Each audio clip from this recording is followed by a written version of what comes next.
Hey there, Nopenguin here. Duelist Alliance is widely regarded to be one of the most impactful sets of all time. When this set was released, everything that came before it seemed weak in comparison, and it really pushed us into the modern era. And of all of the archetypes introduced in that set, every single one of them has had some form of meta impact. Right out of the gate, Shaddoll and Burning Abyss were top tier decks that stayed dominant for a very long time, and even recently, cards like Beatrice or Schism are still seeing meta play to this day. Then there were Yang Zings. While as an archetype they didn't do much, Denlong was one of the best synchros ever printed, so much so that it is banned to this day. And most importantly, this started the Performapal deck. A deck that seemed really weak at first, but eventually became a tier 0 deck with the advent of Pepe, and Performapal still see many play in Pendulum decks across the board. All of these decks introduced have had meta relevance. Except for one. Unfortunately, there was one archetype, the TCG exclusive archetype from this set, that really did nothing in the TCG. And of course, it was the budget option. We're talking about UAs. Now I, as a broke penguin, loved UAs. They played a really fun beatdown strategy, and with the lowered power level, it was still sort of viable to be doing this kind of strategy. Of course, as the sets went on, the power level got higher, and this strategy fell further and further into irrelevancy. But like all of our TCG exclusives, the OCG had to pick up the slack. And they did so only 5 years after the set released. The new support actually lends itself a lot more to a modern playstyle. So with that said, looking to abuse every single Earth Enabler to get these sporty boys into playability, I bring you UA Vernusylph Ishizu. So as you can see, this is a UA deck taking notes from other Earth strategies powered up by the Vernalizers, namely things like Naturia, because the package of the Ishizu stuff and the Vernalizer stuff is a great consistency tool, extra interruption, and all around just ways to be able to get multiple UAs onto the board. Now this is far from a pure UA build, as this build of UA is much more focused on playing first and setting up a board to help interrupt your opponents. To explain how we do that, we're going to go into the card by card with one of the best cards we have ever gotten,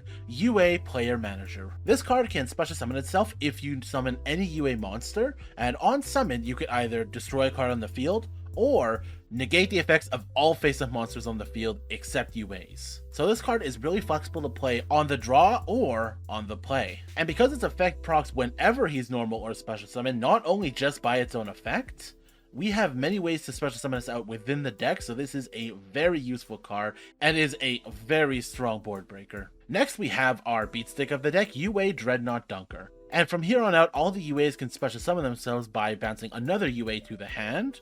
But if this does battle damage, which it does have piercing as well, but if it does battle damage, you can target a card on the field and destroy it. This card is exceptional for clearing out games, and since we're able to search it relatively easy in this deck, you really only need to play the one. Next we have double UA Perfect Ace. This is a Omni Negate, but only on your opponent's turn by discarding a card in your hand.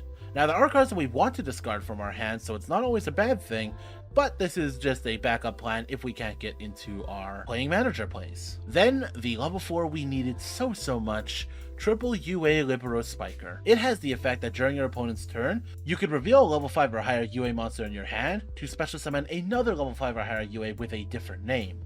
That way, if you have Ace in the hand, you could trade it out for a Playing Manager, or if you have an extra Playing Manager in hand, you can send it out for an Ace. So whatever is going on the opponent's side of the field, you're able to react to it with the appropriate card. And my god, this card is great. Moving on to our Vernalizers, we have Vera, the Vernalizing Fairy Goddess. This is the best card to get off onto the field turn 1, because you can use her effect to special summon Playing Manager from the graveyard, which again is exactly what we want to do to either blank the field or just get rid of that one card that's going to ruin our day. Of course, she's not limited to just that. There are plenty of great options in this deck. I just feel like Playing Manager is one of the best. Then more Vernalizer names, just because the more names we have, the more we're going to be able to special summon from the graveyard. And for those who don't know, the Vernalizers discard themselves and a monster to do an effect and then special summon an Earth from the graveyard. Awakening Forest can dump an Earth from your deck, but you cannot special summon that Earth for the resolution of this effect. Hills and Blooms lets you add any Vernalizer, which again just lets you continue discarding to be able to continue summoning. And Duck allows us to add any Earth Fairy, which is going to be a Vernalizer or the Ishizu cards. Before we get to them, we're also playing Triple Kashtira Fenrir. It is an amazing way to start your turn, but it's also something you can special summon back from the graveyard, and it also gives you an extra card in hand hand to discard for the Vernalizers. This is just an amazing card to have. It does so much and it's so good. Finally, the Ishizu cards. We're having a relatively small engine. We're just playing one Kelbeck, triple Medora, and double Keldo. Keldo and Medora have the effect that they can banish themselves from the graveyard, so target up to 3 cards in either graveyard and shuffle them into the deck. Small Bestial Engine, triple Magnamut, and 1 Druid Swarm, and 1 Artifact Scythe. One really pivotal play in this deck is being able to get into, either Libero Spiker or Vernal Goddess, and then have Scythe set either by just hard drawing it or going into Dagda, and then during the opponent's turn, just special summon out Manager, pop the Scythe, and you have effectively Scythe locked them. We have double Foolish Burial Goods. This will allow us to search a card when we send our trap. Triple Signing Deal. This just lets you special summon any UA from your deck, but its effects are negated and you lose life points equal to its level. But with the way UAs are, the way that they bounce each other back to the hand, the negated effect really doesn't matter because you're just going to send that card back to the hand to get out what you want on the field, and if you want that card in the hand, you can just bounce the card you just summoned to summon it back out, this time with its effects. And then one piece of UA Stadium and UA Hyper Stadium. Hyper Stadium lets you add a UA monster from your deck or graveyard when it's activated, and if you have UA Stadium in the hand, you can reveal it and you get to double summon UA monsters this turn. UA Stadium is so good. If your UA monster is normal summoned, you get to search out any UA monster from your deck. So even if you just have Libero Spiker in Stadium, that still allows you to get a level 5 or higher UA from your deck to be able to activate the Libero, or just on that turn, bounce it back to summon it. And when a UA monster is special summoned, all monsters you control gain 500 attack permanently. Then we're playing Double Penalty Box. This is our discard of choice, as when it's in the graveyard, you could banish it to add any UA spell from your deck to your hand. So you can get yourself a Signing Deal or whatever field spell you are missing, but also it has an on-field effect that at the start of the damage step, if your UA monster battles your opponent's monster, you can just banish that opponent's monster until their second end phase, which is a very long time in Yu-Gi-Oh! By that point, the game is basically over. Finally, one Gravekeeper trap for consistency purposes. Our extra deck is really not that impressive. There's nothing here that is really relevant except for the Dagda, any 2 monsters, and then being able to get into Playing Manager is the Scythe lock, so this is really the only important thing. But that is it for now. I think with that, I want to get into the replays and I want to show you how to Sport Ball. Our first replay is up against Sword Soul. We get to go first, and we'll Hills and Blooms here so we can search out the Vera, because we're going to Signing Deal here to use Playing Manager as material to go into the Dagda, and then use the other Vernusylph to be able to bring back Vera. Now, this doesn't look like much, but this is the Scythe lock, because we're going to be able to use Vera, set the Scythe, summon our Playing Manager, and on summon, we are going to pop our Scythe to be able to bring it back to the field. Now, they are completely locked out, and if you know Sword Soul, you know they can't do shite. So they're going to go ahead and summon themselves a Shunda, set 2, and pass. From here, I'm just going to go into Unicorn to try to get rid of the back row, because I'm going to be using the Druid Swarm here to get rid of the Ashena. They will negate the Unicorn, unfortunately, but I'm just going to go into Access Code, get rid of Ashena, and use the Access Code's effect to wipe up the rest of the field, banishing this to banish that, to destroy that, bring it all to attack, and that is game. Our next replay is up against Branded Despia. I get to go first, and since I don't have access to Scythe here, I'm just going to go for the perfect ace play. I have the penalty box to discard, so feels good enough. They'll go here, they'll use Aluber, but I will negate that here. Unfortunately, they do have the Branded in white, so they're going to be able to go with the Quertes. They'll try to bring back the Aluber, but I have the Magnamut in hand. I do summon an attack by mistake, so they are going to be able to Quertes to get in some damage. But I get to keep my perfect ace, so it's not that bad. End phase will grab the Druid Swarm, and on the draw phase, I'm going to bring our UA Stadium. I will use Signing Deal here to bring out our Playing Manager. They will shotgun the Quertes on my activation for some reason, but that's fine, because I can Libero Spiker, grab the Dreadnought, then Dreadnought, go ahead, Special Summon Manager, and Druid Swarm, because again, all of them are gaining 500 here. Unfortunately, we are going to be able to destroy this, and he's going to be able to Special Summon from the deck their Fallen, and Fallen is going to actually steal the Dreadnought Dunker here, so I'm going to have to crash to get rid of their monster, and just get in for a little bit of damage. Things aren't looking great, but I do have a negate, and they are very low on cards. They are going to go, draw off the top of the deck a useless card, but they have the Dark Ruler no more.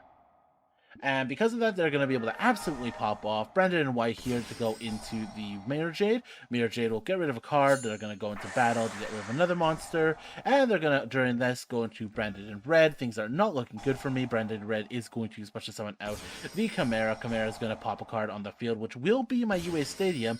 And they get to bring back their Mirror Jade, which they're going to use that effect again to pop my card. I try to go ahead here, but because they drew off the Chimera, they got an Ash Blossom, and I cannot proceed.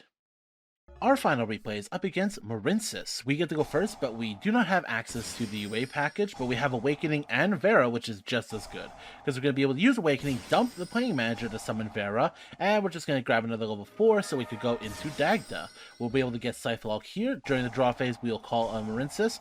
They will infib my Vera here, but I can chain Vera to get out playing manager. Kind of a mistake on their part, so I can use the playing manager to pop the now set Scythe, but they got another infib.